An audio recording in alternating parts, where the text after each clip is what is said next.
Good morning or good afternoon. I'm Monica Pica with Sachs Healthcare, and I'll be your technical producer for today's webinar. On behalf of Philips and Sachs Healthcare Communications, thank you to all our healthcare professionals for your enduring care during this pandemic. And before we get started, I'd like to review a few housekeeping details. Today's webinar is being recorded. You may ask a question at any time during the presentation by typing your question into the Q&A box located on the right side of your screen and pressing Enter. Our speakers will try to answer as many questions at the end of the presentation as time allows. If you experience technical difficulties, please use the Tech Support tab, also located on the right side of your screen.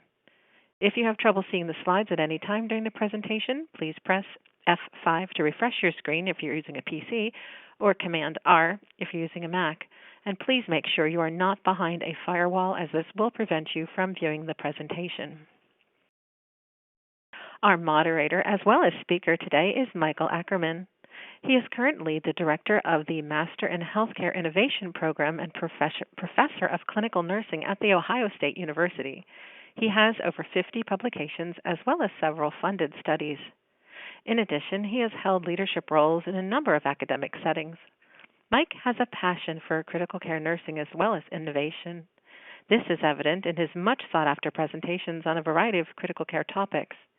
He also has a passion for the Crucial Conversations program, which he has implemented in two of his recent institutions. This implementation has been a catalyst in much of Mike's work in the area of culture change. Mike is a disruptive innovator, a skilled clinician, avid researcher, motivational speaker, and caring leader. Welcome. Hi, everybody, all about 500 of you out there. Good afternoon or morning, as the case may be. And thank you, Monica, for that really kind introduction. The title of today's webinar is Advanced Pulmonary Assessment Use of Capnography and Oximetry, Beyond the Basics. Also speaking with me today on this very timely topic is an expert and colleague and someone I'm privileged to call friend, Dr. Tom Ahrens. Tom is one of the founders of Vivint Health. Dr. Ahrens has more than 25 years of experience as a critical care nurse and is the author of 5 books, more than 100 papers, and more than 40 scientific publications. His book, Essentials of Oxygenation, received the Book of the Year award from the American Journal of Nursing. He's a recognized authority in sepsis and has given numerous lectures around the country on the topic. Dr. Ahrens is a fellow of the American Academy of Nursing, which named him one of the first edge runners in 2006. The award recognizes innovations resulting in better care for patients, family, and the community. I can remember my first time hearing Tom speak at NTI, which was several years ago, and I was just in awe of how much information he knew about the respiratory system, and it's truly a pleasure to be speaking with him today. Our speakers have disclosed have no financial disclosures at this time and no relationships associated with this presentation. Continuing education for nurses, respiratory therapists, and EMS professionals. This educational activity is approved for 1 contact hour for nurses, RTs, and EMS professionals. A link to obtain credit will be available at the end of the webinar. Support for this educational activity is provided by Philips.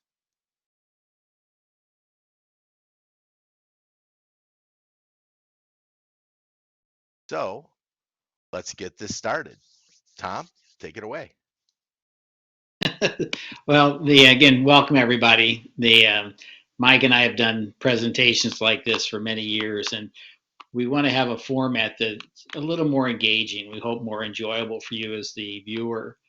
And so what Mike will be doing is more as a moderator, and I'll be answering some of the questions. As Mike alluded to, capnography and oximetry are in my clinical background. I've written dozens of papers and articles on this, studied it intensively. And the use of both capnography and oximetry can actually be even more expanded than we often currently do. And that's what Mike and I want to try and get across today. So, Mike, why don't we go ahead and start with our interview concept? Sure, sure. And this is just going to be back and forth, Tom and I. As Tom said, we've done this before. I think people appreciate the format. Remember, if you have questions, be sure to put those up in the question and answer section. We'll try to get to as many as we can, and we'll leave some time at the end. But Tom, I've heard it been said that capnography is the newest vital sign, and I use capnography in my clinical practice. Is it as valuable as our typical vital signs, blood pressure, pulse, respiration, PulseOx? What do you have to say about that? This is we'll go through some slides briefly, and we're trying not to overwhelm you with slides. But capnography to me is not only the newest vital sign, it's the vital sign. If I had to have one parameter to look at to evaluate is my patient safe, it's going to be a capnogram. If you're on a rapid response team, you absolutely should have a capnography unit with you. If you're in the ER and you want to make a rapid assessment as your patient in any immediate danger, a capnogram is essential. It'll warn us about both ventilation and perfusion, which makes it unique among the monitors that we have. If you look at blood pressure, that's kind of a slow indicator of blood flow. If you look at oximetry, which is good, but it only tells us about oxygenation of the blood, not really ventilation.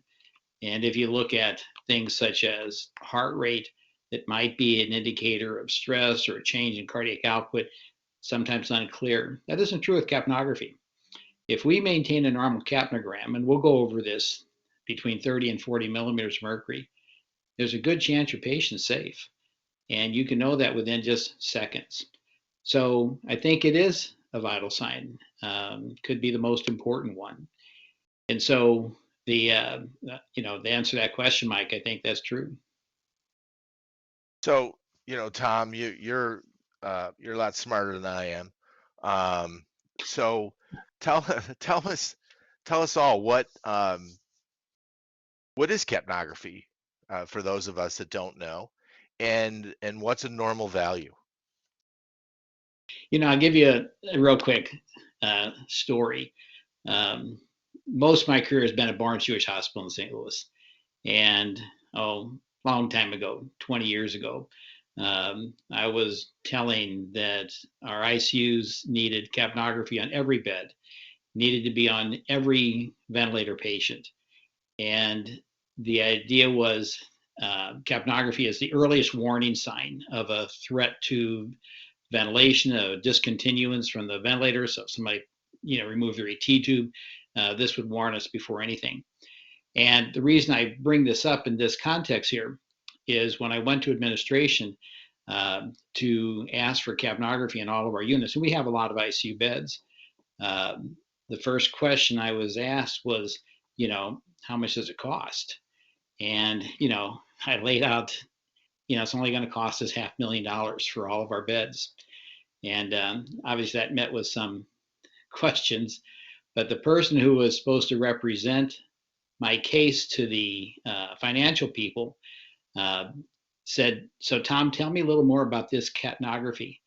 I said, it's not capnography, it's capnography. And this was our director of critical care from a nursing service point of view. The whole point being is capnography is something that we all should know. It should be taught in nursing schools. And unfortunately, we often don't get that type of education, which is why Mike and I appreciate being able to talk about this. So real quickly, this is not hard. It's very, very simple. Capnography is simply the measurement of exhaled carbon dioxide. And we'll talk about waveforms in just a little bit, but very simply, it measures how much carbon dioxide is coming out of the lungs. And that information is extremely valuable. Normal capnography levels are going to, in a normal person, mirror arterial levels. But as we know, most of our patients aren't normal. So very simply, capnography is the measurement of exhaled carbon dioxide. Normal levels are probably 30 to 40 millimeters of mercury. And we'll go through that in a little more detail. Awesome. Um, so we're going to be talking about ventilation and perfusion and the relationship between ventilation and perfusion. And when I first heard you talk about this a few years back, you said Petco. I was wondering if you were talking about a place to get to get dog food. But I now, since that time, understand that a normal EtCO2 is around 30. What does that tell us about the safety of the patient? This is really one of the simple rules of capnography. Remember that what capnography does, it will reflect both ventilation and perfusion. This little chart here that we have up basically shows that when you look at how we exchange carbon dioxide, on a normal inspiration, there's almost no CO2. And so what happens is the venous carbon dioxide level comes back, which is normally going to be about in the mid 40s.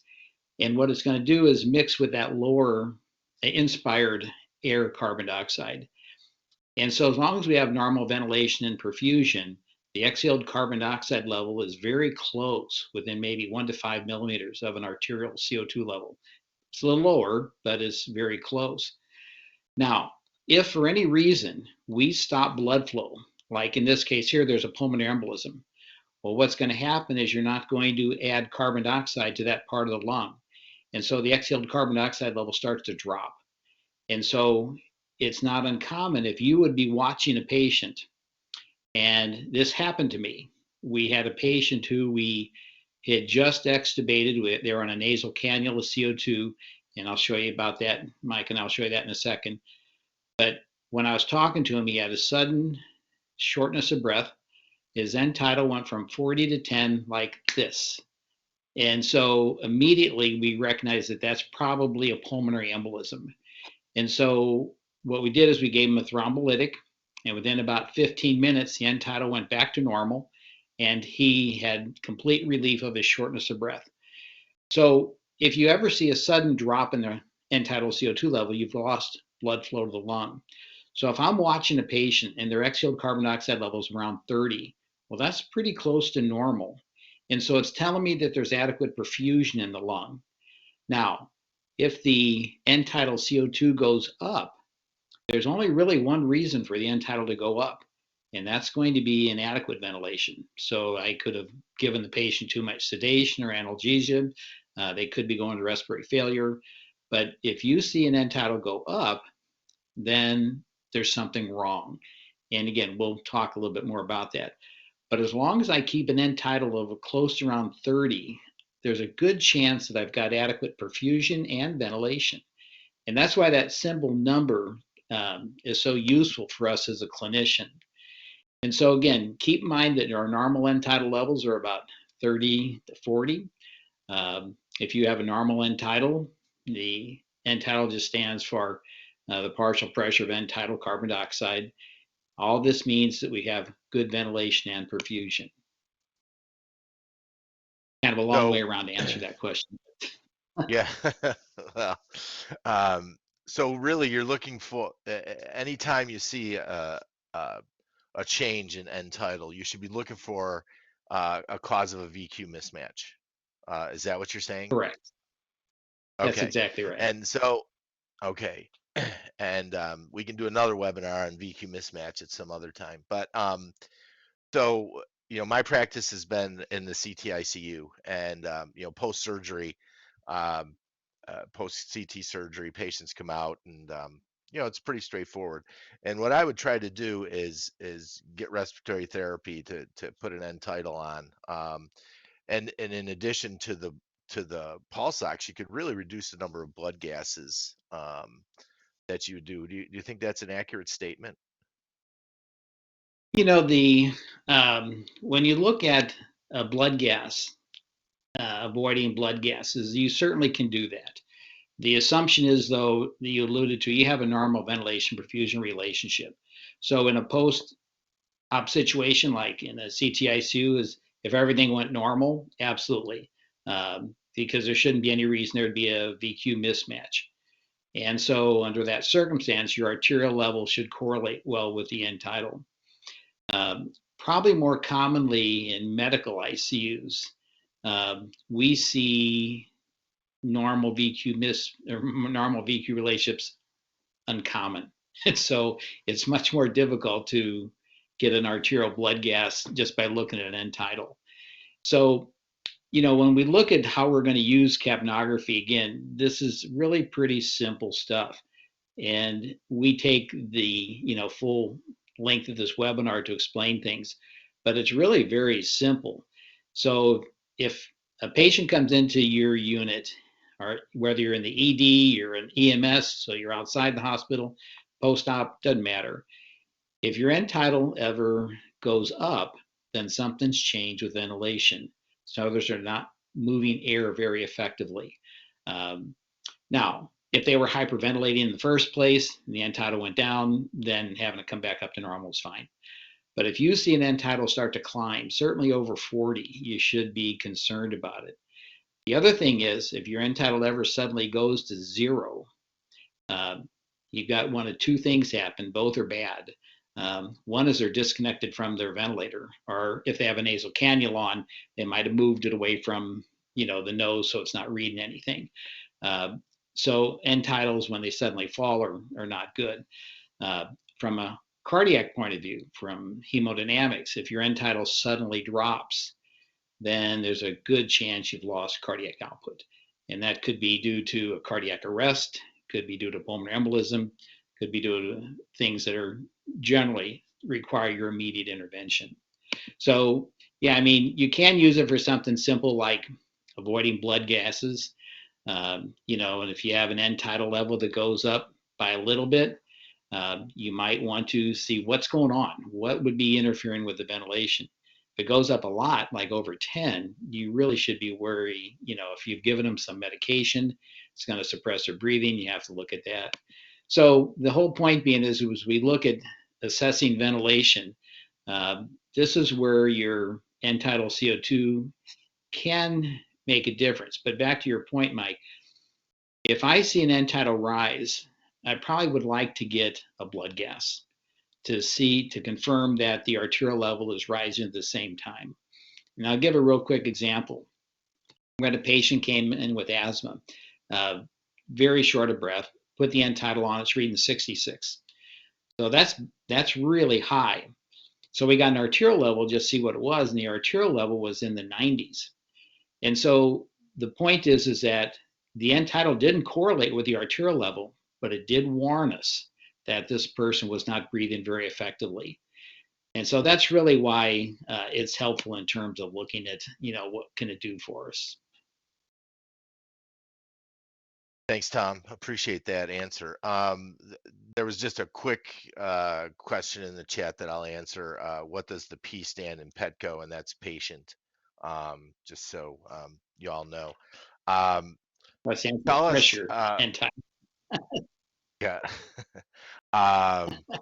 So tell us what capnography, or how capnography is measured. Yeah, and this is a common question that we, again, don't usually teach this well. It's not really hard to measure. Again, we use infrared technology to monitor the carbon dioxide level. It can be measured in what's called a side stream or a mainstream technique. The device that you see here on the left is a handheld device that I've often used. And then on the right-hand side, you see a monitor displaying the value.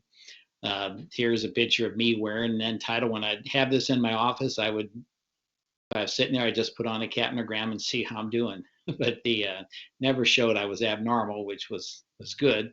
But it just shows how easy this is to use. We can use it in pre-hospital settings. We can use it on ventilator patients. And again, anybody on the ventilator, it's a standard of care that you have a capnogram in place. And so this yellow arrow is just pointing to the location of where we would put the CO2 sampling device. And this particular one is a side stream measure. You can put a direct sensor in the ventilator circuit, so it'd be a mainstream type of measurement. Um, very little difference in accuracy. It's really whatever, and Mike, you said this, what your RT normally is going to put into place.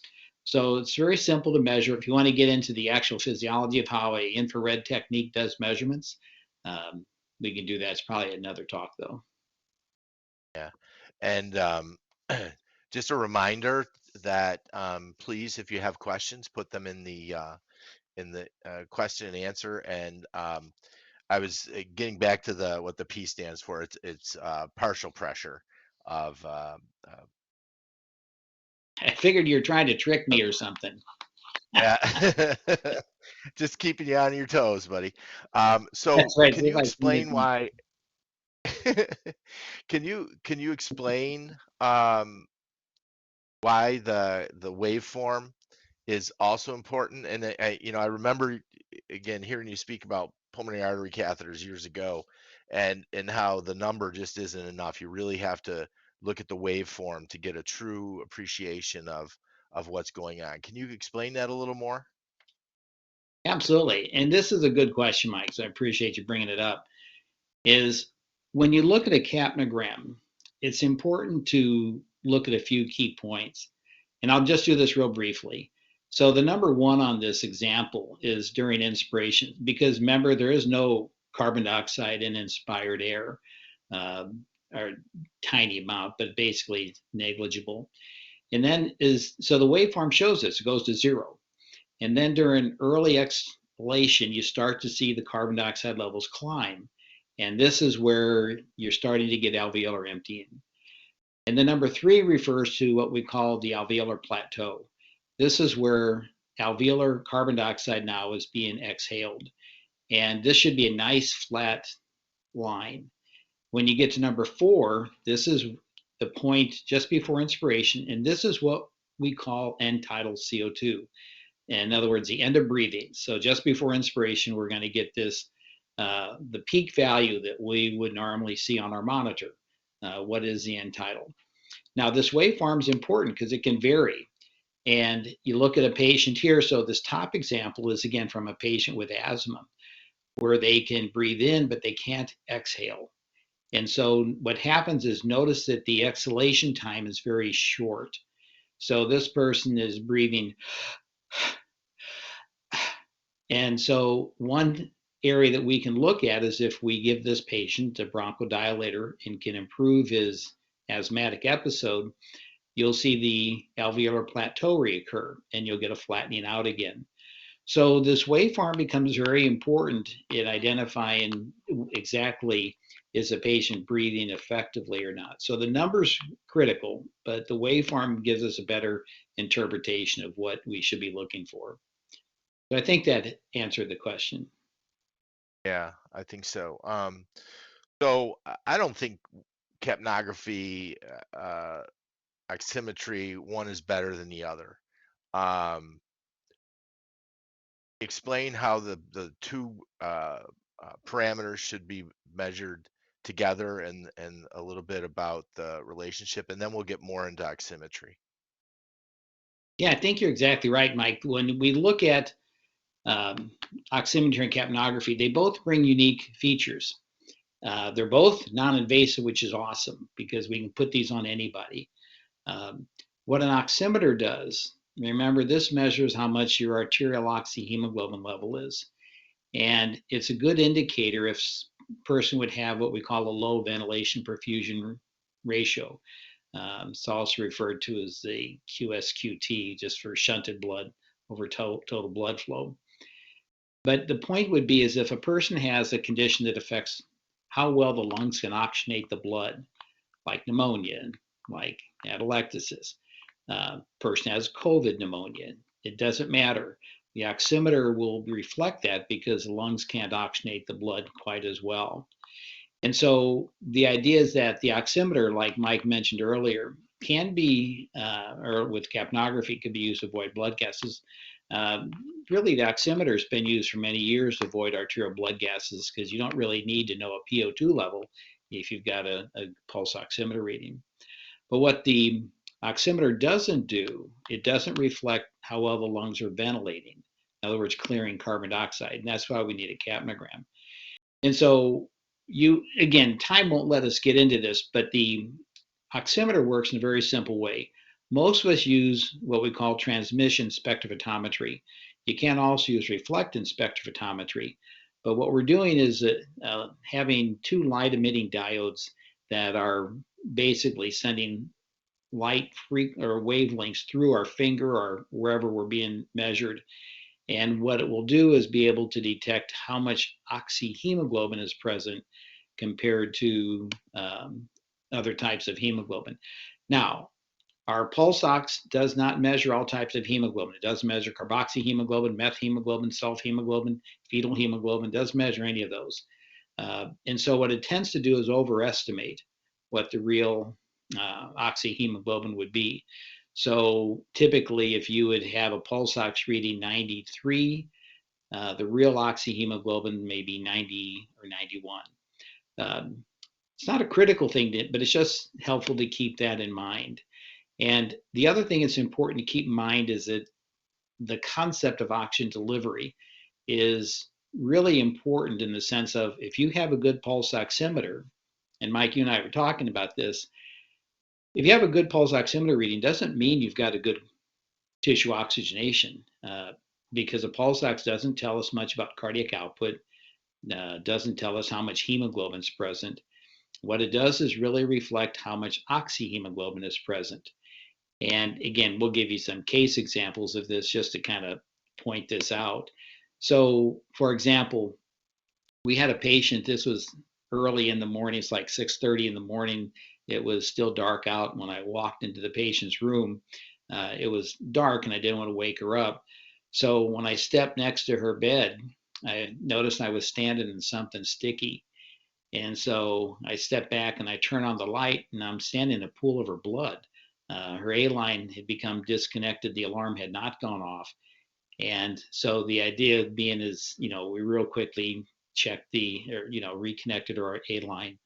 But when we brought this up to the house officer, in essence, we put the pulse ox on. The pulse ox is reading fine. It was reading 98. And so the physician thought that now this is a second year resident, said his oxygenation seems to be fine because the oximeter's okay. That's absurd because it doesn't tell us about cardiac output. It looked like there was, several hundred milliliters of blood on the ground, and it certainly doesn't tell us about hemoglobin levels. So the oximeter is really, really good at warning us of a lung dysfunction, but it's not good about telling us about tissue oxygenation. Never good to walk into a patient's room and step in something sticky. Never know what that's going to be. Yeah, that's one thing we should teach in nursing school very early on. Yeah. Beware of something sticky on the floor. So love your case studies, and I think we can really learn a lot from the actual application, which we'll do later in the talk. I know the company you're associated with, Vivin, has a program that looks at public health and infectious disease, and there was actually a pretty good question in the question and answer that we'll get to at the end about how this all relates to COVID. So can you talk about how we could use pulse oximetry and also possibly capnography in the community? I think it's a really good question. Again, we've talked about this before. When you look at every home should have an oximeter in place. And oximeters are extremely inexpensive now. We work with a company called Allheart that has oximeters for $4. And they're accurate because I compare it to one of my $300 oximeters. It has a battery, it's very simple to use. And COVID specifically, one of the problems we noted early on in the pandemic was that some people had occult hypoxemia. So in other words, they would be developing a pneumonia, wouldn't have a lot of symptoms yet, but they should have immediately been, taken to the hospital. The oximeter would detect that. And that's one of the reasons why we want oximeters in everybody's house. So when you look at, it's not just for COVID though. If you have a patient, a relative who might have pneumonia, whether it's a child or an older adult, doesn't matter. Um, the oximeter is going to be a warning sign. And so what we want to be able to do is detect something that could be dangerous before symptoms occur. And that's what one of the benefits of an oximeter is. This is a picture of a pulse oximeter that we offer. We encourage any family member to get this. We won't go through all these questions here, but the idea would be as a pulse oximeter can be a good warning sign. It's simple to use. It literally takes 10 seconds to get a reading. And if you're doing patient education, like again, Mike and I try and teach the public about this, is if you are trying to determine if patient's in danger, if their oximeter is less than 90, I want them to be calling their primary care provider and let them know that they have a pulse oximeter reading less than 90 because something might be wrong at that point. And so what we want to try and do is make sure that if we have a patient who's got risk, they should have an oximeter. And again, if they're elderly, if they have risk for COVID or any other pulmonary complication, they absolutely should have an oximeter in their home. So that's one of the goals I'd like to see. One on my bucket list is to try and get oximeters in everybody's home, because I think we could protect more people if we did. Tom, not to promote a particular brand or anything, but there was a question in the Q&A. What was the name of could you give us the name of a couple inexpensive pulse oximeters that people might think about in the home? Sure, they're pretty much anywhere, and we can respond more directly because we're not promoting a product. Um, Right. you can go with very expensive, very good, high quality oximeters like from Massimo, uh, um, Nelcor, which now is Medtronic. But you also have some very inexpensive ones. So Allheart, just ALLHEART, is a company we work with, and they provided high quality, very cheap oximeters. When the pandemic started, they were about $20, but I think as the pandemic went on, they dropped the price to about $4. And again, quite honestly, I would like to drain their warehouse and get these out to people, especially at risk. Yeah.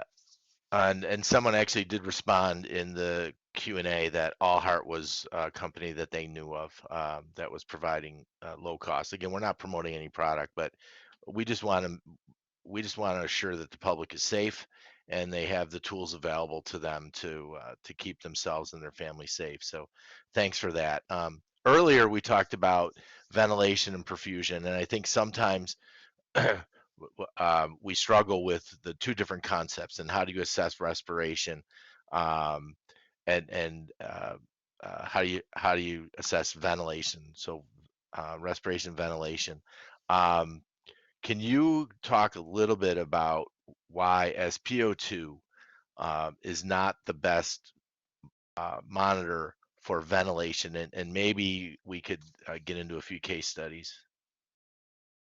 Yeah, thanks, Mike. I think again, you and I've helped prepare some of these, so I'll go through these pretty quickly. So when you look at an oximeter, like we said, it's very good at detecting when the lung can't oxygenate the blood, but not very good at saying when the lungs can't ventilate well. So in some of this gets a little complicated. I won't try not to belabor the point. You all remember in detail the oxyhemoglobin dissociation curve that you learned in physiology. I say that tongue in cheek because many of us don't remember it. But what happens is this: under normal breathing, if you have a normal PO2 level, that's going to cause oxyhemoglobin level to be 95% or higher. In other words, oxygen has a high affinity for hemoglobin at normal PO2 levels. Now, based on that oxyhemoglobin dissociation curve, if you drop your arterial PO2, say from 90 to 80, your pulse ox is only going to drop by 1% because there's still a high affinity that hemoglobin has for oxygen. Now, if I'm monitoring capnography if I have an end tidal level that goes up from 35 to 45, well, that gas has to displace another gas in the alveolus, and it's not going to displace water vapor. It's not going to displace nitrogen. It's going to displace oxygen. And so what will happen is the oxygen level might drop from, say, 90 to 80 when the end tidal goes up from 35 to 45. So you don't notice a change in oximeter because the drop is only going to cause the oximeter to go from 98 to 97%. So that 10 millimeter drop in PO2 levels. But the capnogram, you would see immediately that it went from 35 to 45. And so the point being is that the capnogram is a very good reflector of inadequate ventilation where the oximeter is not. And that's based on the oxyhemoglobin dissociation curve. Here's the other problem is if you give somebody oxygen, it would eliminate the ability really of for the oximeter to detect any increase in carbon dioxide level.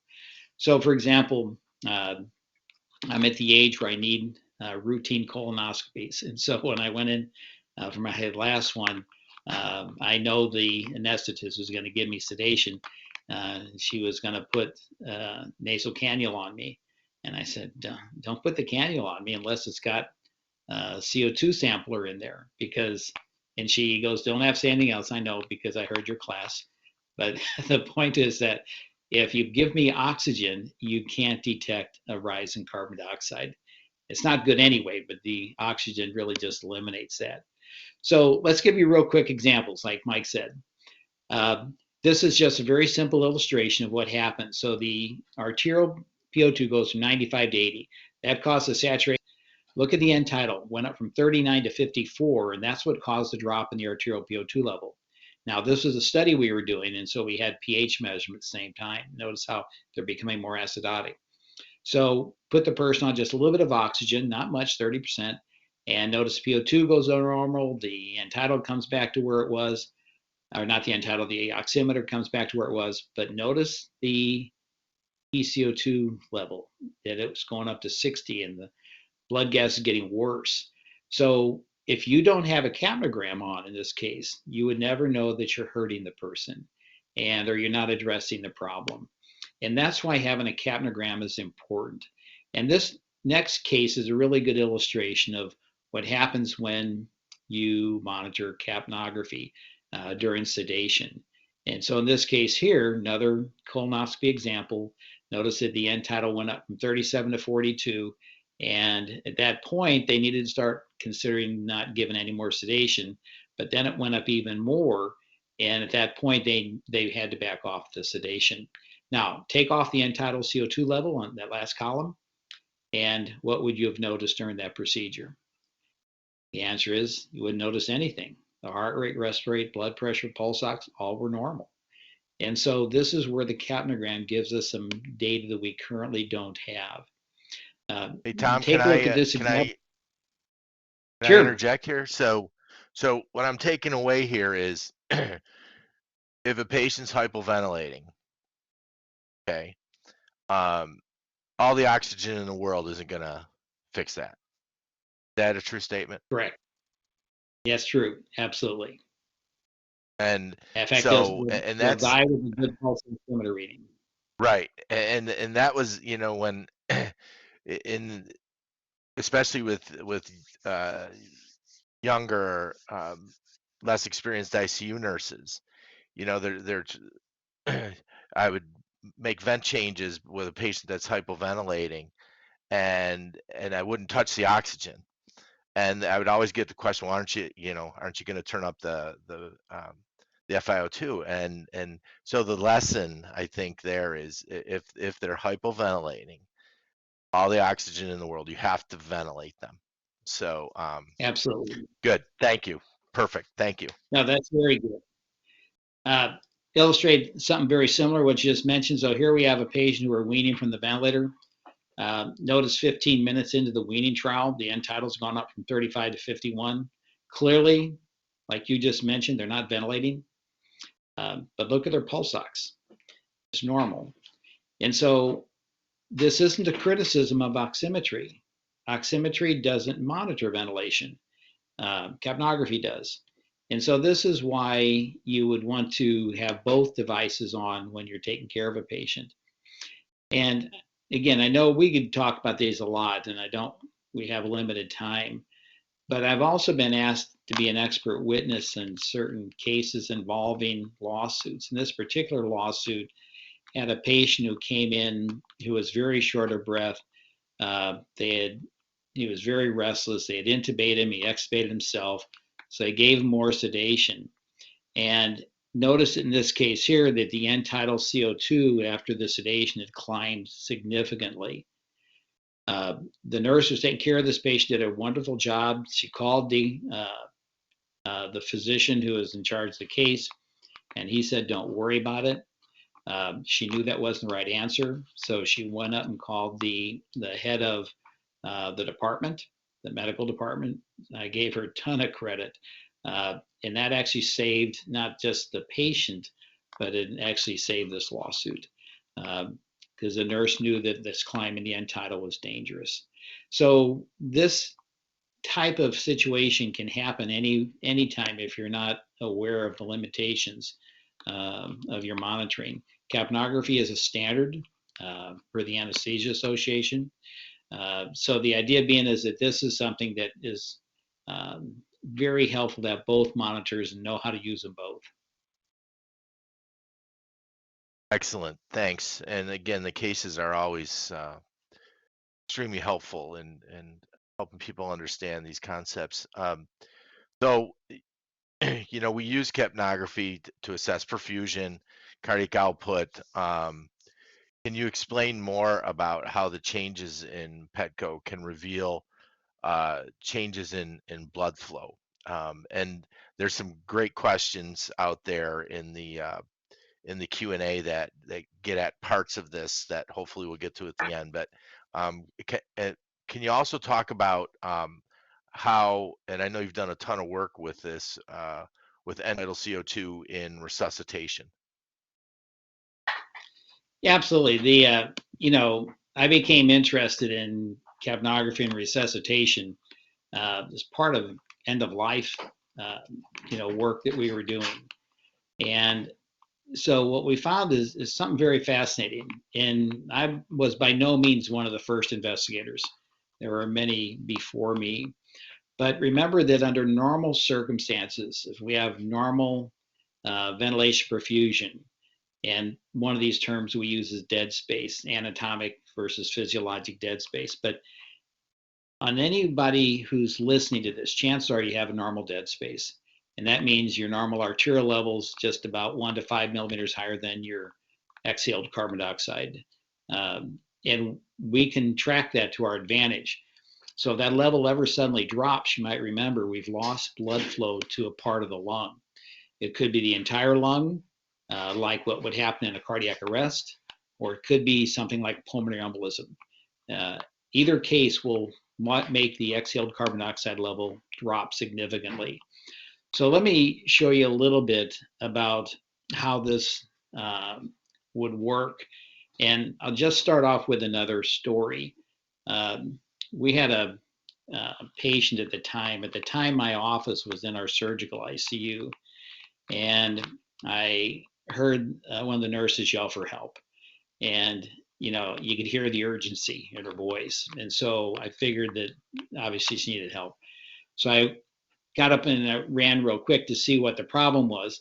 And it was also during a time when I was doing one of my studies on resuscitation. So I brought my capnography unit with me. And I wanted to help her, but I also, if I could enroll the person in the study, I was going to do that too. And so it turned out this person was in a cardiac arrest.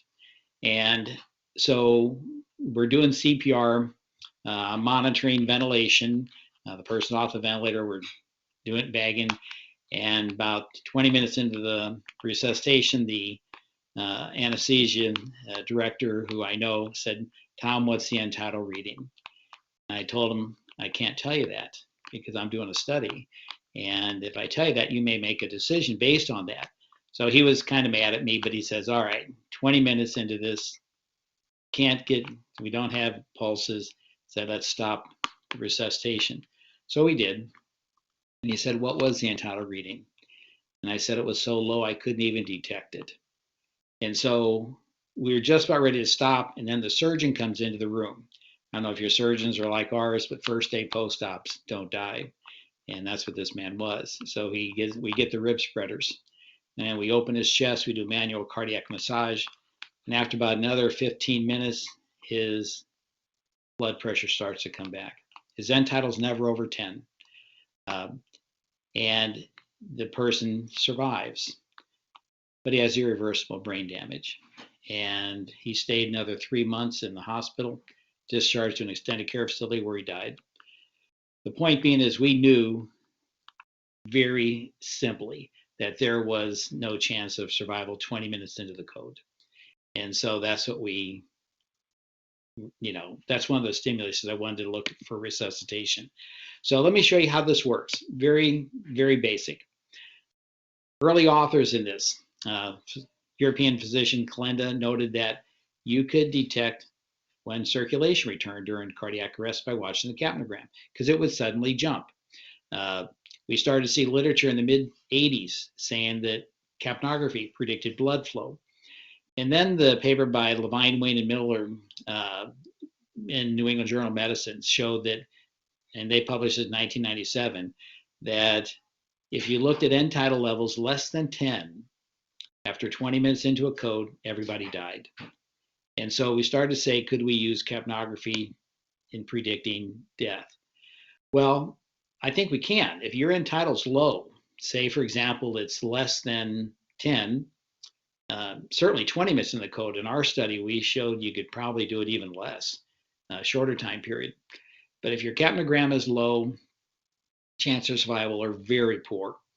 And so now the AHA guidelines are we can use it to predict return to circulation. That's one of the minor values that it has, but it does tell you when circulation returns.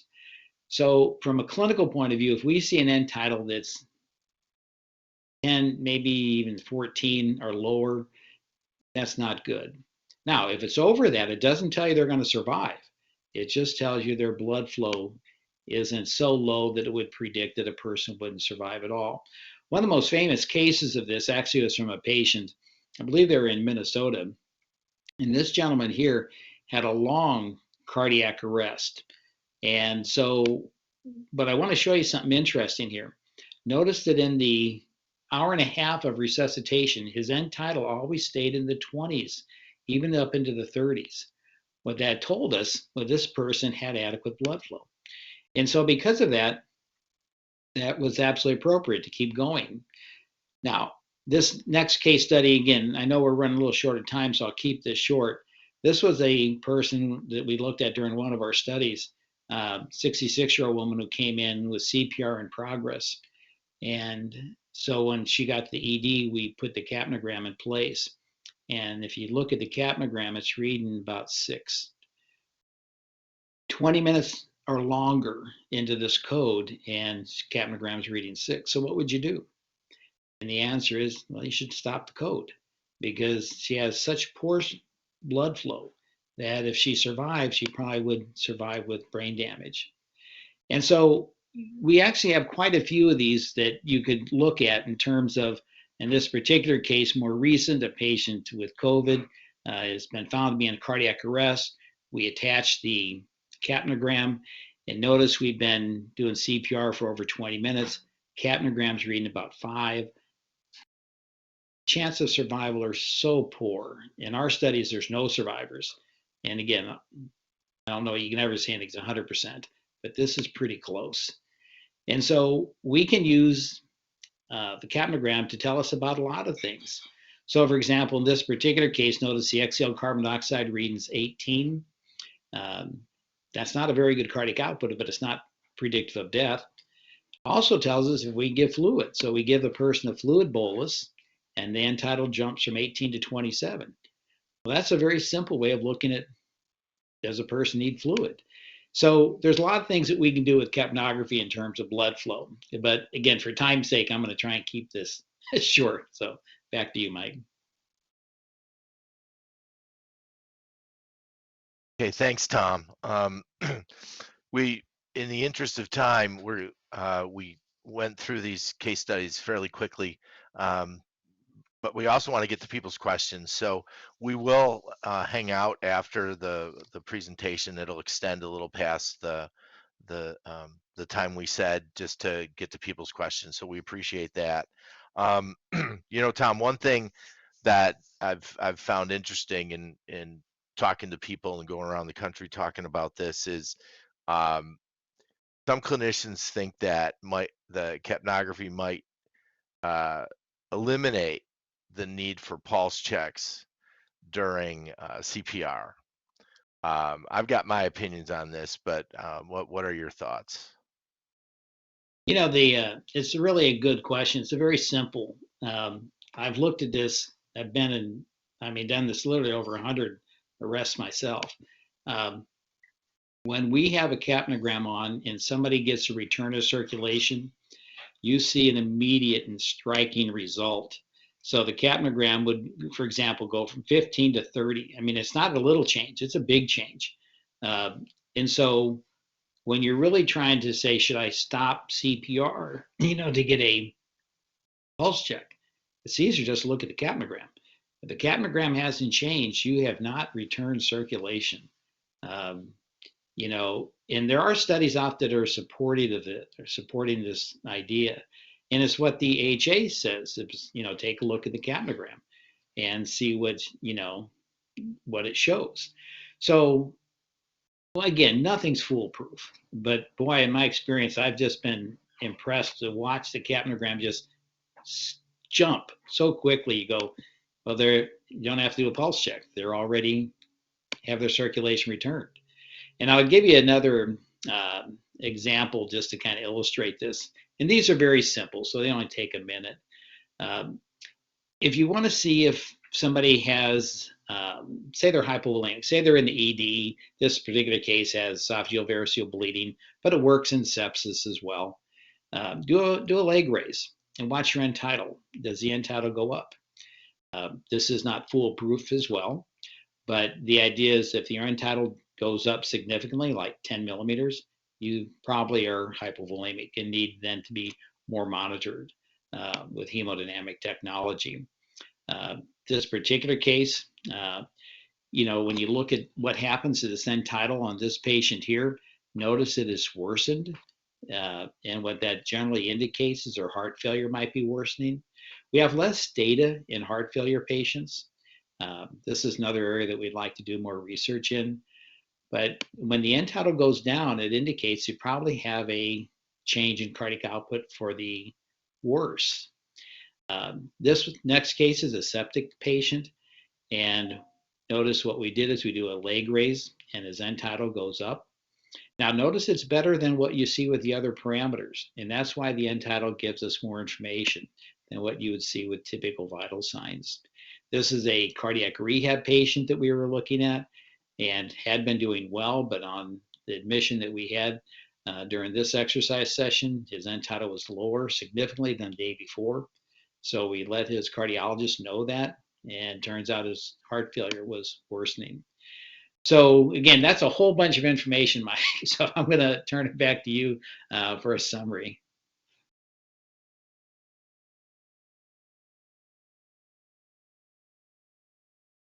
Oh, Mike, I can't hear you. Sorry about that. So this was wonderful, and I think this summary slide kind of wraps up everything that was said in one concise place.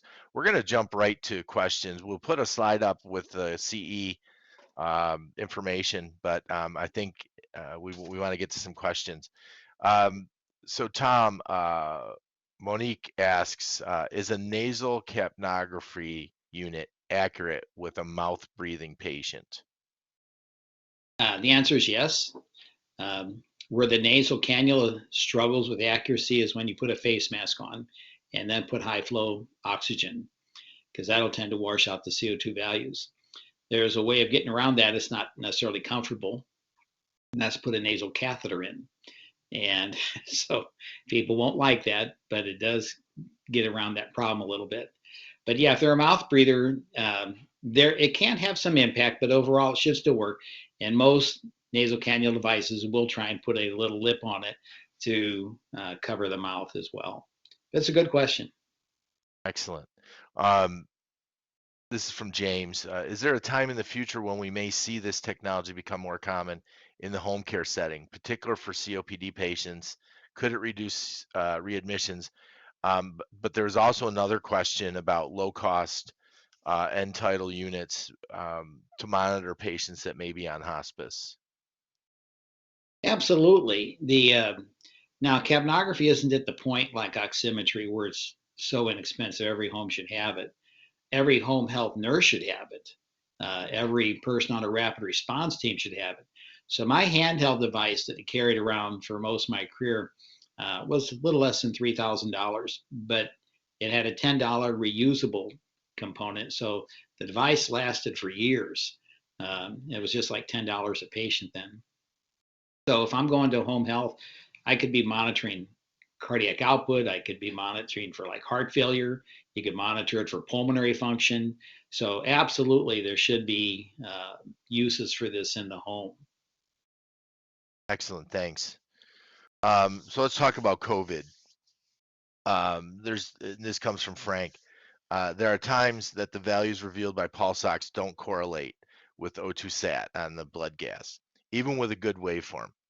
Is this common and why? And should an arterial line be placed for serial blood gas measurements instead of relying as much on pulse oximetry on the monitor? No, I would definitely not use an A line for this purpose. The oximeter is, remember, you need to find out why it isn't correlating well. If, say, for example, the person has very poor perfusion or they have motion artifact, which is the most common reason they won't correlate well, you need to try and address those issues. Generally speaking, if you have an oximeter, well, first of all, keep in mind the oximeter, the oxyhemoglobin level is not going to correlate with the arterial level from a blood gas because the oximeter doesn't read the different hemoglobins. So it will tend to overestimate. But it should trend. And that's really where its value is. But to Frank's point, if it's not close, then you have a problem. An A line, it's kind of an extreme to get blood gases. Now, if you have an A line in place, that's absolutely fine. I don't know. I would put an A line in just to get blood gases. Right. But And I think, that's an opinion. yeah, well, right. And it's a standard of care for each institution and provider preference. But, and with the technology with pulse oximetry, I mean, it has evolved dramatically. And so I think what you said is you really do need to take care of the underlying problem why you're not getting a waveform. So kind of on that same in that same vein, so if a patient has a low hemoglobin, would that mean that the pulse ox reading may be higher than the patient would be? No, it doesn't. The oximetry, and you just mentioned it, is very, very accurate. The technology continued to evolve in the past 30 years. You can have a very low hemoglobin and still get a good pulse ox reading. That's kind of what I was alluding to. If someone's bleeding, they can still have a good pulse ox value as long as they have hemoglobin. So it doesn't matter if your hemoglobin is 5 or 15, your oximeter won't tell you that. Now, there are some oximeters that do try and measure hemoglobin levels, and that's good, but you still have most of them don't. Right. So this is just a comment from George, and I'd like to react to this. I've seen normal, healthy exercising persons end-tidal increase towards the end of a stress test. Why would that be? It's a good question. It could be that they just temporarily are increasing their carbon dioxide due to the exercise. In other words, they have, as you exercise, you're going to produce more carbon dioxide. And that could be one of the reasons for that. it's very interesting. I don't think it would be due to poor ventilation, and that you'd have to rule that out. But every once in a while, you'll get um, a load of carbon dioxide from your tissues, and that would cause the end tidal to go up a little bit. I'd certainly like Excellent. to keep an eye on it. Yeah. Just a couple more before we wrap it up. This is just a comment from Dina, which is a good one. Low end tidal during resuscitation may indicate inadequate CPR, not just poor perfusion, which I think is a valid point. Um, this is from Reza. Is there a significant difference in PaCO2 and end tidal CO2 gradient between mainstream and side stream end tidal CO2 monitoring? Again, get back both those. Yeah, if you have a low end tidal, it could be poor CPR, and that's what Kalenda's original paper was saying. Is it tells you if you're doing adequate CPR. So that is true, and it doesn't matter. The end tidal arterial gradient doesn't change based on mainstream or side stream. What changes is if you're monitoring the time, because the side stream has a slight time delay from what you'll see on the monitor, where the mainstream gives you real time ventilation. Now, the time is subtle, it's seconds, but that's really what the difference between a mainstream and side stream measurement is. Thanks, Tom. So at this time, I think we're going to wrap up the question and answer session, and we've gone a little bit over, and I'm going to turn it back over to Monica. But before I do, on behalf of Tom Ahrens and myself, we want to thank the people that attended. We also want to thank Philips for the support of this educational activity, and also the presenters. Sharon Shapiro and Monica. Thank you. Thank you, absolutely. Thanks, everybody. Thank you so much. And as you can see on the screen, you have the links to the credits where you can obtain your credits for nurses and respiratory therapists and for EMS. And we thank you, and this does conclude our webinar for today. I'd like to remind the audience that there is a survey for you at the conclusion that will pop up immediately, and we would greatly appreciate you sharing your opinions on today's webinar. We thank you again, and on behalf of our presenters, Sachs Healthcare Communications, and our sponsor, Philips, we hope you enjoy the rest of the day.